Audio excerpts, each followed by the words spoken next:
Having enough money in your life gives you the confidence and assurance to face each day, knowing you have the ability to cover any unplanned expenses, in addition to being able to save for your retirement. By saving money and increasing your income, you can move one step closer to achieving your financial goals. However, most of the wealthy and rich individuals in this world know that the first $100,000 is often the hardest to save. The fact is that when you make your first six figures, you feel satisfied with your achievement, which will in turn give you more motivation to make your first million. If you want to know the exact steps on how to save your first $100,000 fast, then you've stumbled on the right video. But if you're new to the channel, make sure to subscribe and stay updated every time we drop a new video.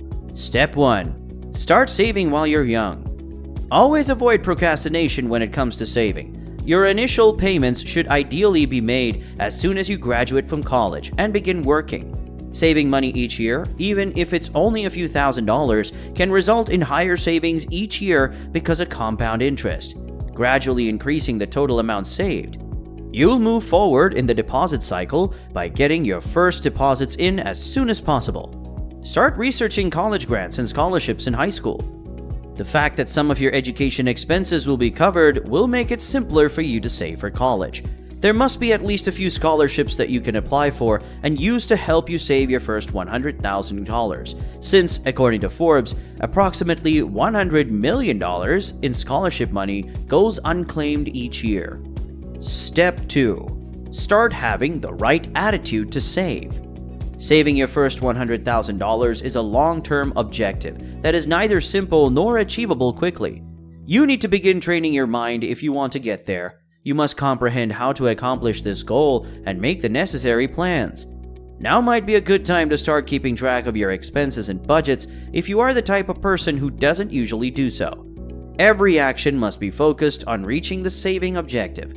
Understand that smaller things build up. Reducing your regular Starbucks intake or just the bus or train a few days a week instead of driving to work can both assist you in this area. The journey will be easier if you recognize that they are a small price to pay for a bit less financial insecurity. Step 3. Set short-term saving goals. Even though it's pleasant to envision yourself in a fancy house after retirement, it might not inspire you at this moment in your life. To genuinely keep yourself motivated, divide your long-term saving goals into shorter-term ones. They could be weekly or monthly objectives. An example would be a dry cleaner who decided to start saving for his daughter's education when she was 5 and kept doing so until she was 18. Every day he would take some spare change, even though it didn't affect his daily operations or money. Setting aside a tiny amount made sure he had a sizable sum saved by the time his daughter was old enough to go to college. Step 4. Keep certificates of deposit. By starting the process early and continually setting aside little amounts of money, you can monitor your progress towards finishing a long journey. If you can establish daily saving goals, your motivation for the long-term goals will remain high as a result. Government bonds, saving accounts, certificates of deposits, money market deposit accounts, and money market funds are all suitable short-term investment vehicles. A savings account is also useful for storing emergency funds. Step 5. Save on taxes. If you're working a 9-to-5 and your employer is qualified, consider getting a 401k tax-deferred savings plan. Both the amount you contribute to the plan and the gains you will get from it remain tax-free. Your contribution percentage lowers your taxable income by the same percentage based on how much you set down each pay period. Some employers will even provide a matching sum. You might make more aggressive stock investments towards the beginning of your career. If your employer does not provide a 401k, take into account opening an individual retirement account or IRA. Earnings from IRA accounts are also tax deferred. To enroll in either, all you need to do is fill out a short form and make a donation. This proven method of saving includes tax benefits as well as compounding rewards. Step 6. Surround yourself with the right motivation. It's important to surround yourself with supportive people. These are the people and things that will support your success and motivational endurance. Every morning I used to check in with my favorite personal finance blogs and websites.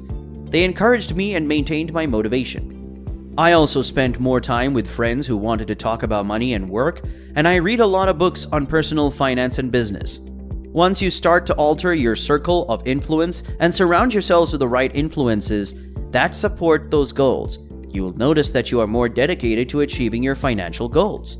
Step 7. Get rid of all your debts. In life we want a lot of things. Truth be told, our desires are limitless. We want a house, a car, a home theater, or a refrigerator with 2 doors, and with only a few quick keystrokes online, we can acquire it.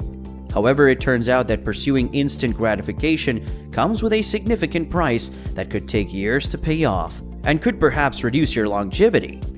Paying off high balances and bad debt is the first crucial step in saving. Examine each of your loans to see how long it will take you to pay them off. You can liquidate some of your savings or fixed deposits if you have any to lessen your debt load. Number 8. Only go for low-interest loans. If you have credit card debt, contact your credit card company and try to negotiate a lower interest rate. To attract new clients, businesses occasionally offer to accept loans from other credit card companies at a reduced interest rate. Make sure to shop around thoroughly and pick the loan with the lowest interest rate if you need to take out a loan. You'd be shocked to know how many individuals choose not to. Ask your friends and relatives whether they would be willing to give you a shorter-term, interest-free loan. Number 9. Maintain low costs. There are always things you can do to maintain low costs. Just a few examples would be making more dinners at home, walking short distances whenever you can instead of driving, taking your kids to the park or zoo instead of the neighborhood mall, purchasing your groceries in bulk for the month rather than making smaller purchases more frequently, quitting smoking and other expensive habits, and try bringing lunch to work instead of fast food or takeout orders every week. Step 10. Be as thrifty as possible. Stopping yourself from spending more money than necessary is a vital step to take if you wish to save money. You must reduce your regular spending, make a budget, and embrace sacrifice as a necessary component of saving. Don't eat out every night anymore. If your phone is still functional, avoid upgrading it annually. You don't need those designer bags now. Depending on your salary, being thrifty could be a must. A $5 expense can seem unimportant, but if you spend it daily, it adds up to more than $1,500 a year. That could be put towards your retirement. You probably need to live below your means if you want to save money. There are numerous methods you can employ to aid with saving your first $100,000. Don't let any doubters derail you. Keep your schedule, short-term objectives, and long-term objectives as a top priority in your life. You can begin saving even if your income isn't in the 6 figures range. You do, however, need a few sound tactics and persistence. Small actions or sums of money will add up. Anyone can achieve this objective. After you saved your first $100,000, you'll be well on your way to saving more and ideally on your road to becoming a millionaire with a disciplined plan. A larger account will always earn more interest than a smaller account, even if both accounts have the same yearly percentage yield. But no matter what methods you use to become wealthy, there are always other ways to increase your income, such as making the right investments and buying assets that appreciate over time.